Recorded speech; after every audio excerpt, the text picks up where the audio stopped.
In this video, we're going to show you how to install a new exhaust system on your car, and all you need are some basic tools. Let's get to it. As you can see, our stock exhaust is pretty rusted after 25 plus years and in need of replacement. The connector bolts are all crusty, the exhaust hanger is almost rusted through, and the muffler feels like a soda can. Another winter and we might be able to push through the thin metal. Old exhaust systems are notorious for having very rusted bolts that are a pain to get off, so it's best to spray them down with penetrating oil a couple of times in the days before you remove the exhaust. If you don't know where to start, just follow your exhaust from the back to the front and spray all the bolts that you can find. Usually there's a connector with bolts before and after the muffler and the catalytic converter. Your car might have a different setup or even two exhaust pipes, but the principle is exactly the same on any car. Soaking the bolts in penetrating oil will help you get the bolts loose, although there's always a chance a rusted bolt breaks off, like in our case. While spraying, we discovered that the bolt at the top of this flange was broken off already, and we've never touched the exhaust system on this car before. The previous owner probably broke one bolt off and then gave up, so this exhaust is going to be perfect to demonstrate how to deal with situations like this.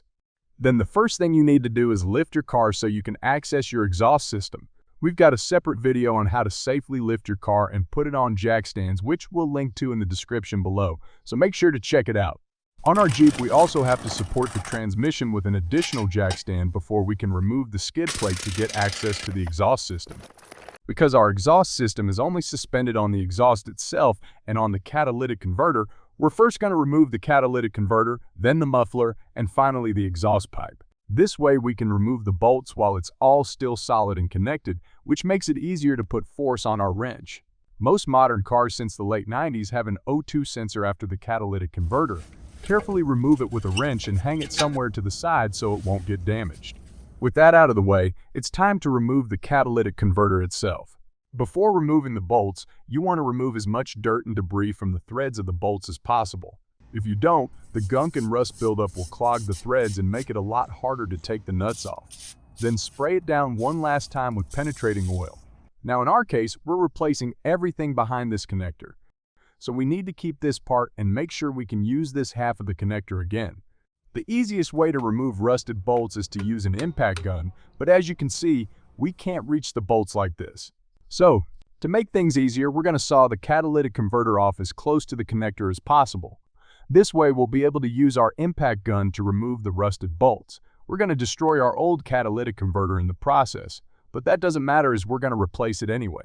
But of course, make sure you don't cut on the wrong side so you don't destroy the part you're planning on keeping. To cut through the exhaust, you can use an inexpensive handsaw like this. You then want to remove the blade, place the saw upside down around the exhaust and install the blade again with the teeth facing down. This way you can easily put force on it and cut through it a lot quicker. Or you can use our preferred method, which is an electric reciprocating saw with a metal cutting blade. This saves you lots of time and spares you the workout of sawing by hand. But make sure you're wearing snug-fitting safety goggles with a ledge like this so nothing can get behind them. You do not want to get metal shavings in your eyes. Also, it's best to wear ear protection as the high-pitched noise from sawing metal pipes can damage your hearing. Just keep the reciprocating saw straight and let the sawing motion do the work. No need to put a lot of force on it. You'll cut through exhaust like butter without breaking a sweat. And just like that, it's done. With that side off, we now need to remove the bolts on the other side of the catalytic converter. But as you can see, they're really stuck even after having soaked in penetrating oil over the past few days.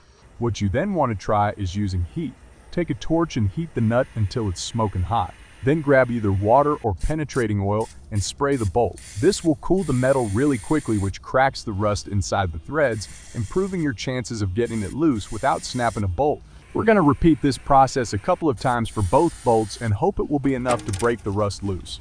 Something definitely broke loose, but unfortunately it wasn't the rust. This is something that can happen if the nuts or bolts are really rusted and fused together. We're going to replace everything so we don't need to worry about a broken bolt as long as it's loose. The heat trick luckily did work on the other side to get the nut loose.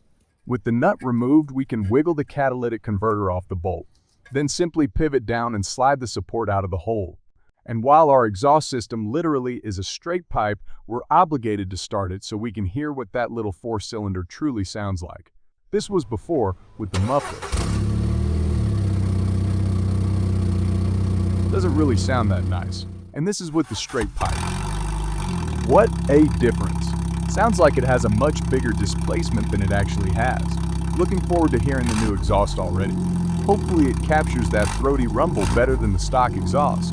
So stay tuned to hear it at the end of the video.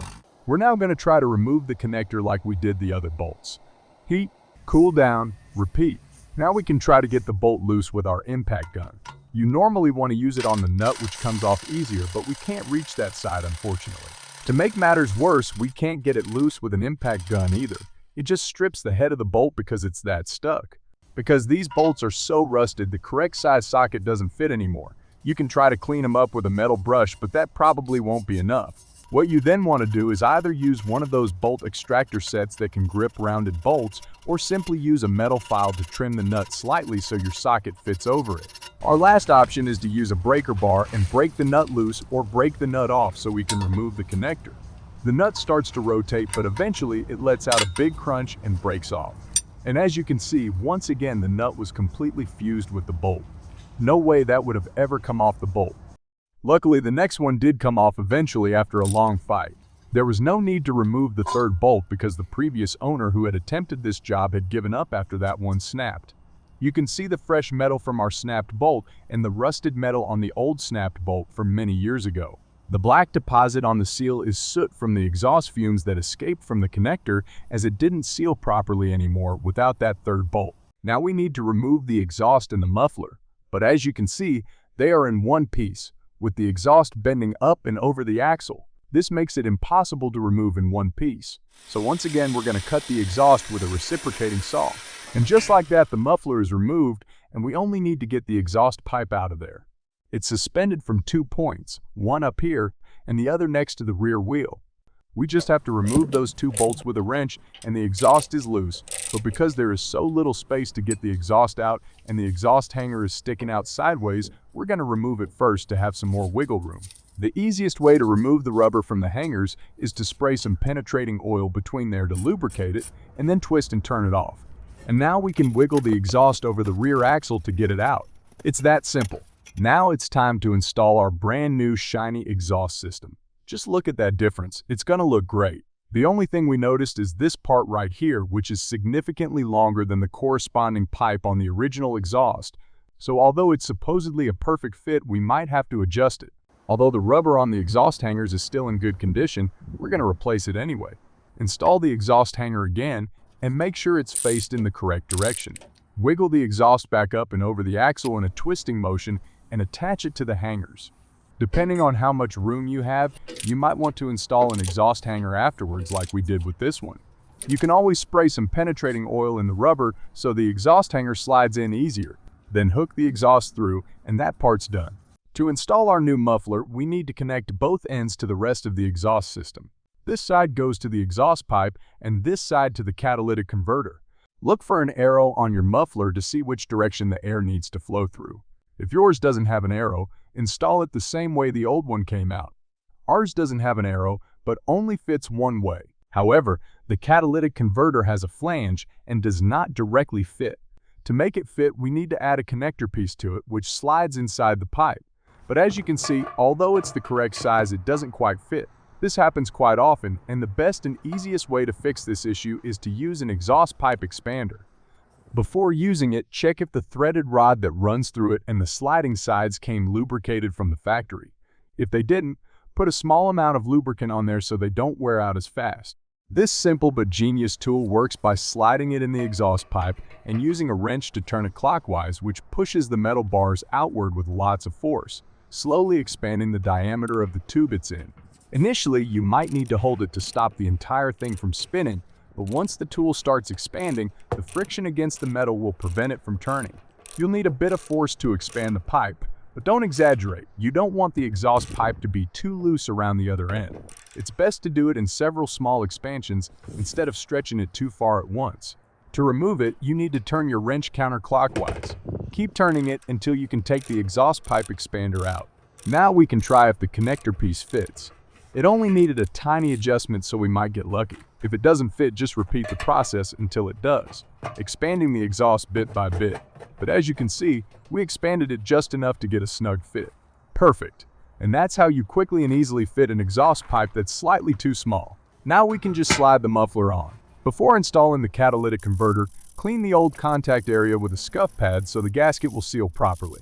To install the catalytic converter, you'll need to use special exhaust lock nuts behind the catalytic converter because the temperature right after the catalytic converter is much higher than the rest of the exhaust. They're plated with copper to resist corrosion from high heat and prevent seizing. They're also self-locking and won't ever come loose on their own.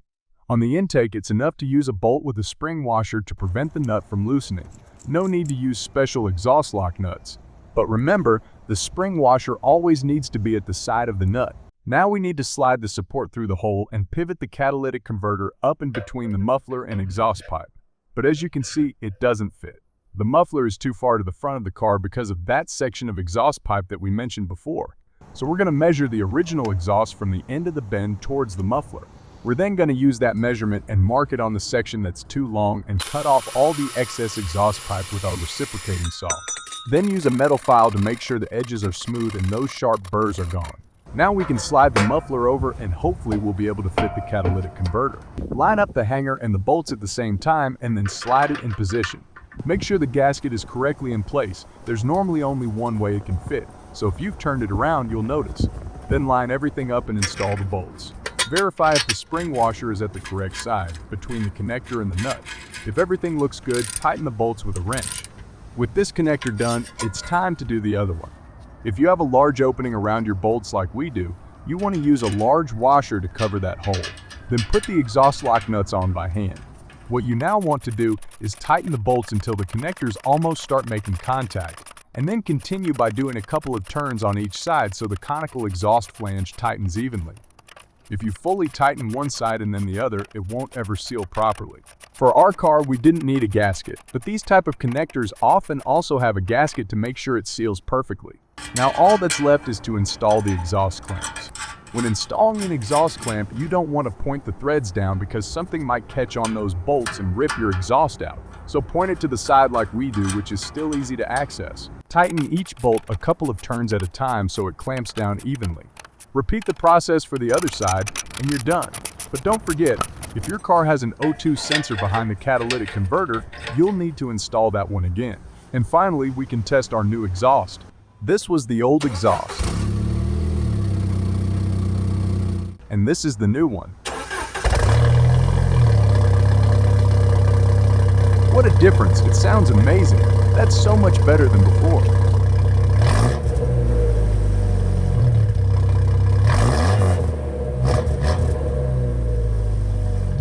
Now you know how to install an exhaust system.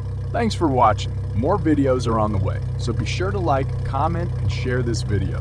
It really helps us out a lot. Our content wouldn't be possible without the amazing support of our patrons and YouTube channel members, whose crew you can join via the links in the description to see our schedule, vote on future videos, get behind the scenes sneak peeks, and much more. This is Classic Car Maintenance, and we'll see you on the next one.